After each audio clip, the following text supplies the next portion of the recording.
Olá, meu irmão, minha irmã, seja bem-vindo a essa porção semanal de nosso encontro em torno do Novo Testamento, nessa introdução de Novo Testamento com nossas matérias teológicas.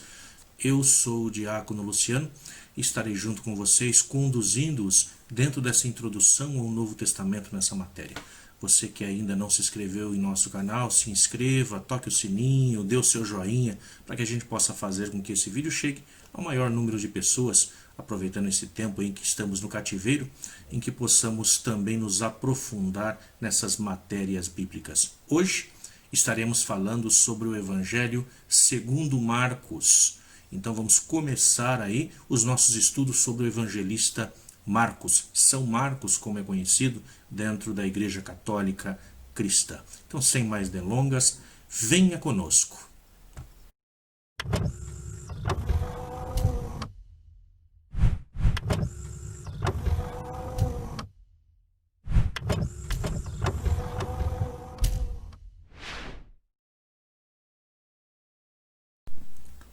Muito bem, então hoje nós começamos a falar sobre os evangelhos, sobre principalmente os 3 evangelhos sinóticos, e hoje começamos então com o evangelista Marcos, o evangelho de São Marcos.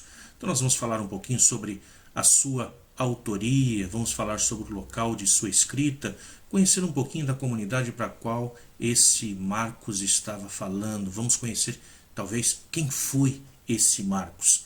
Lembrando que muitas vezes nós pensamos que os evangelistas eles teriam sido apóstolos de Jesus, discípulos de Jesus. Podemos até dizer discípulos, sim, mas não apóstolos. Eles não conheceram a Jesus pessoalmente, como nós tratamos no último encontro. Então, se você ainda não assistiu o último encontro, volte lá, pegue a nossa playlist e vai lá vendo um encontro de cada vez para que você possa chegar no mesmo bem que nós estamos hoje. Muito bem. Dos 4 livros do Segundo Testamento, que são denominados evangelhos, né? Então nós temos lá os evangelistas Mateus, Marcos, Lucas e João. É aceito pela maioria dos estudiosos que o segundo na ordem é na realidade o mais antigo. Portanto, na ordem cronológica nós temos lá o evangelho de Marcos, o primeiro, Mateus. Entretanto, muitos especialistas, embora nem todos, mas a grande maioria, aceita que Marcos teria sido o primeiro a ser escrito. E por isso ele é o evangelho mais curtinho, né? É aquele que também se aproxima muito mais do Jesus histórico, é aquele que não tem uma alta teologia por trás dos seus escritos. Numa comparação com os outros 2 sinóticos, pegando aí Mateus e Lucas, constata-se que cerca de 90% daquilo que foi escrito em Marcos, ele é reproduzido também em Mateus e em Lucas. É como se eles tivessem feito uma pequena cópia daquilo que foi escrito no primeiro evangelista, no caso em Marcos, e a partir dali, a partir daquelas ideias que ele dali bebeu, dali os outros 2 vão, portanto, se aprofundando em seu evangelho, escrevendo mais e cada vez mais sobre Jesus. Tanto Mateus como Lucas, eles concordam com a ordem cronológica que Marcos vai dar dentro do seu evangelho. Quando Mateus discorda disso, Lucas concorda e vice-versa. Ambos muito raramente discordam juntos, então nós temos uma concordância muito grande entre Mateus e Lucas com Marcos, com aquilo que foi escrito dentro da sua ordem cronológica. Também o grego de Marcos, ele não é um grego polido, ele é um grego mais, vamos dizer assim, mais parecido com aquele que quer escrever em inglês, mas que é da língua portuguesa e que ainda não aprendeu muito bem a língua. Portanto, embora ele saiba do grego, ainda a sua sintaxe é muito ruim. A linguagem de Mateus e Lucas é muito melhor, já é bem mais melhorada, então já tem um grego mais polido. Volto a dizer, é como se esse evangelista Marcos, ele que com certeza, sendo aí um dos discípulos daqueles das gerações primeiras de Jesus, né? Ele praticamente podemos dizer que é da língua hebraica, é alguém que está dentro ali da cultura hebraica e está se pegando a escrever numa outra língua que não é a sua língua primeira. Então, escrevendo no grego, nós vamos ter um grego aí não muito bom, não muito polido. Os outros evangelhos que vêm depois, nós já vamos perceber essa melhoria na sua escrita. Levemos em conta que na evolução então dos escritos não se vai do bom para o pior.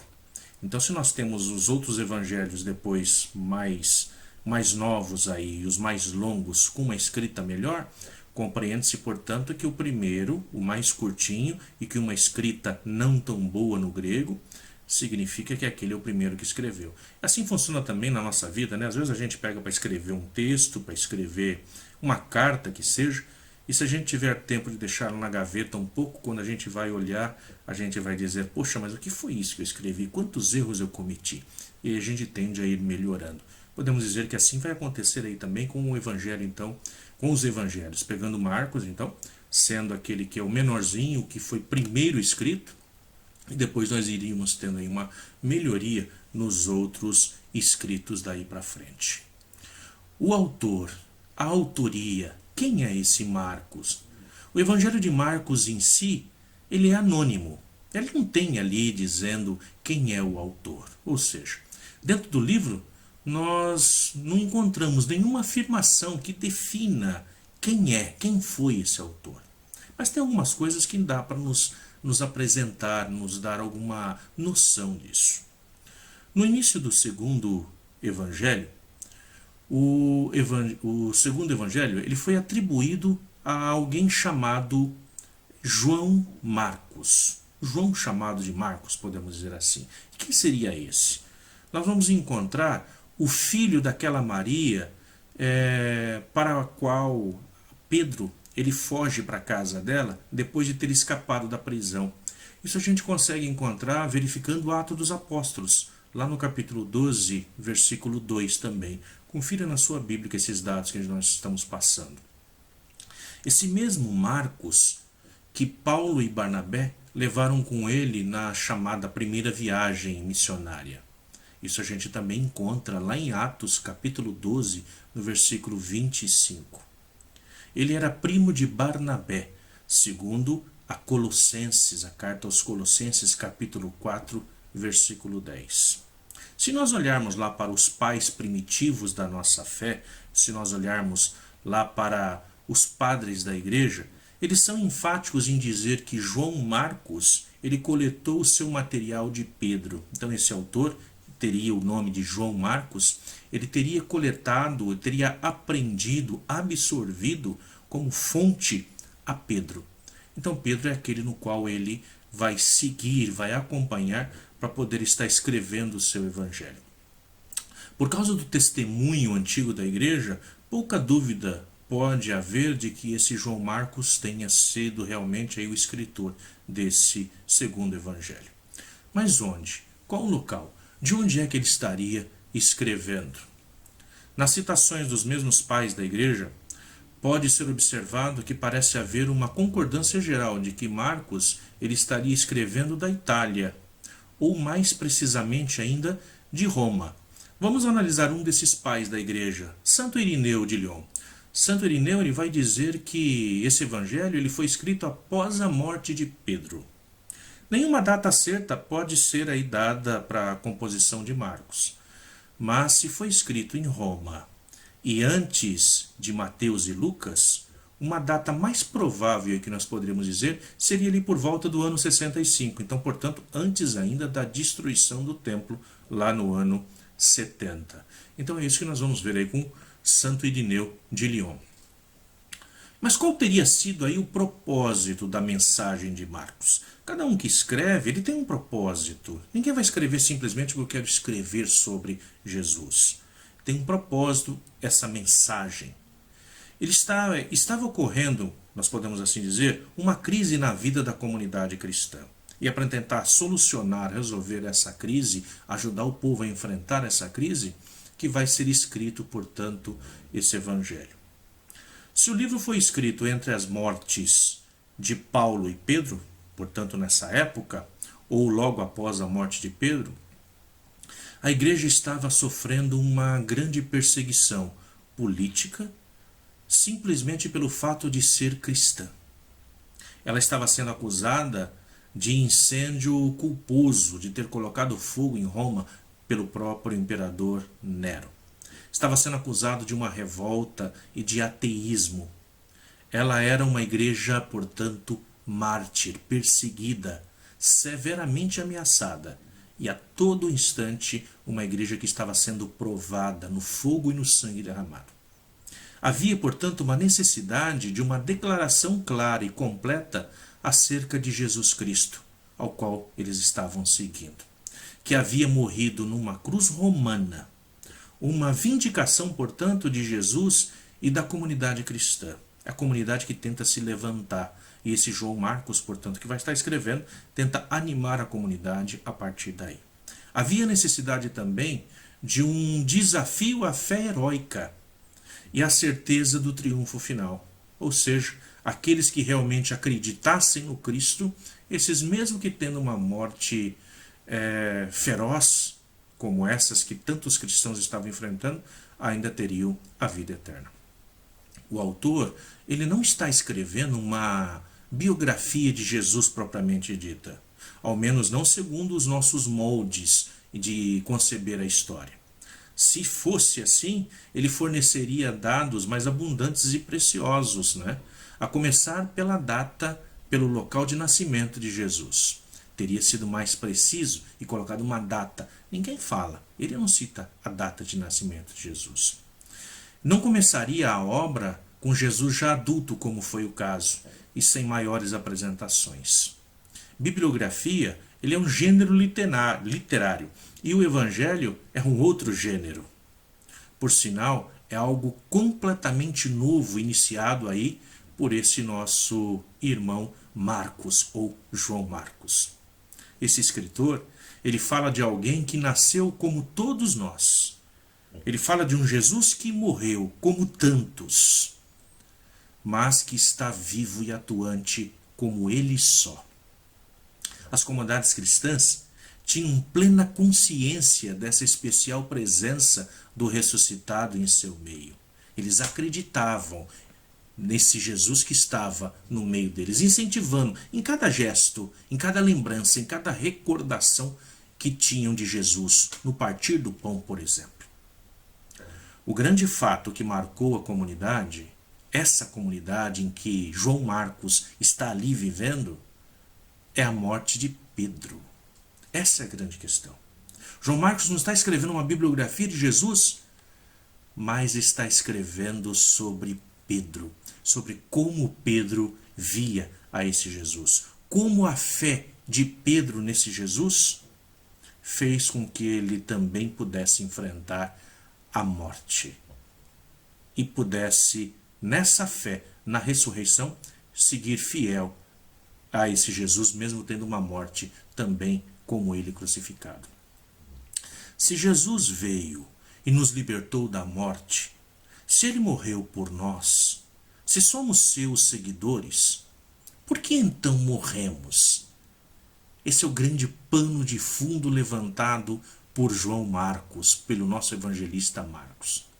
Pedro era seu apóstolo predileto e, no entanto, ele morre, e morre crucificado e de cabeça para baixo. Foi nesse abalo que Marcos, então, resolveu escrever tudo o que Pedro lhe dissera sobre Jesus. Ele quer, em primeiro lugar, mostrar que Jesus é realmente o Messias, o enviado, e é o Filho de Deus. Porque a comunidade estava sendo tocada a pensar: vale a pena mesmo seguir esse Jesus?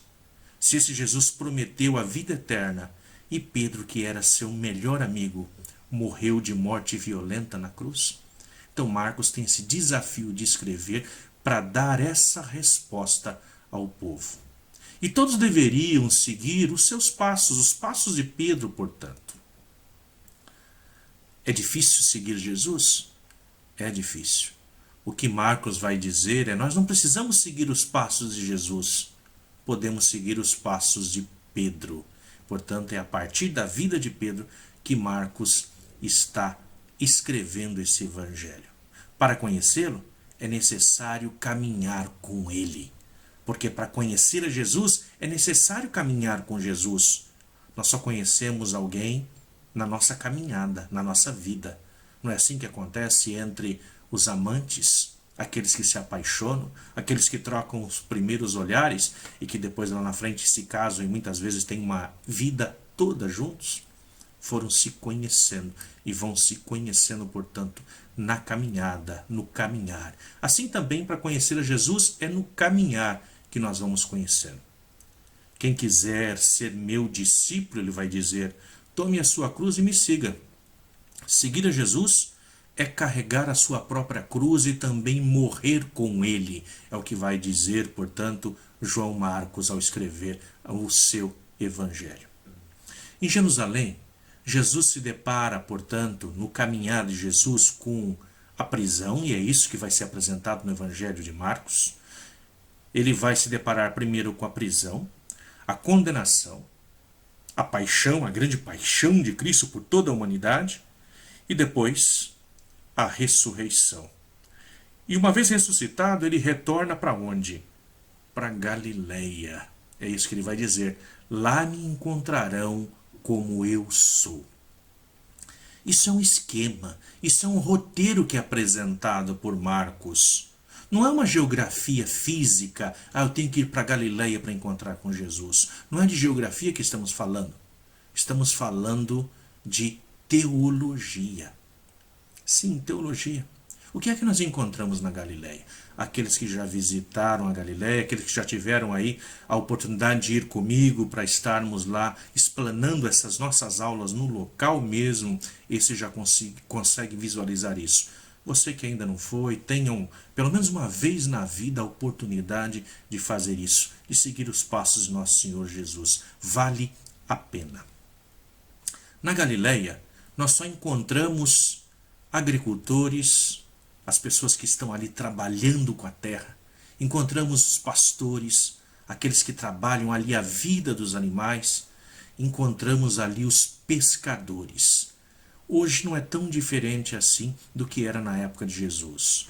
Hoje mais industrializado, hoje tem muitas casas, grandes cidades se fizeram em volta do lago de Genezaré, o lago da Galileia. Mas na época de Jesus, assim como hoje, lá nós vamos ter os agricultores, lá é a terra onde tudo que se planta dá. Nós temos os pastores, aqueles que vão cuidar dos seus rebanhos, enormes rebanhos, e nós vamos ter os pescadores, aqueles que vivem da pesca lá no lago, no mar da Galileia. Tanto é que vai se perguntar no próprio evangelho, quando Jesus aparece pregando a sua boa nova, pode vir coisa boa da Galileia? Essa é a grande pergunta. Por quê? Porque todos aqueles que estavam na Galileia eram considerados como impuros.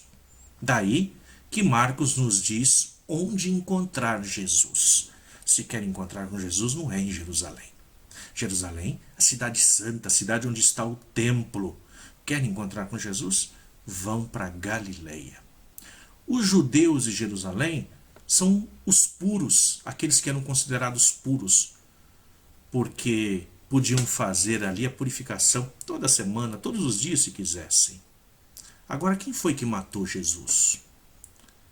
Foram os puros, os judeus de lá da Judeia, não os da Galileia. Quem está pronto para receber e acolher Jesus ressuscitado? Os galileus, os impuros. O lugar, portanto, não é um lugar físico, é um lugar teológico. Marcos está trabalhando essa teologia. Portanto, nós poderíamos fazer uma pergunta também para vocês e para cada um de nós hoje. Onde fica essa Galileia de hoje? Onde fica essa Galileia nos nossos dias? Junto aos impuros, longe do templo. Nas ruas, com os moradores de rua, não nos grandes palácios, não em Brasília, não nas grandes catedrais, mas sim naqueles que estão abandonados pelas ruas. Marcos vai escrever, portanto, exatamente a partir daí, porque esses são aí os necessitados. Essa teologia de que é apresentada no Evangelho, quer encontrar Jesus? Vão para Galileia. Homens da Galileia, o que fazem olhando para o alto? Esse Jesus que vistes partir voltará da mesma forma. Diga aos apóstolos, para irem para a Galileia.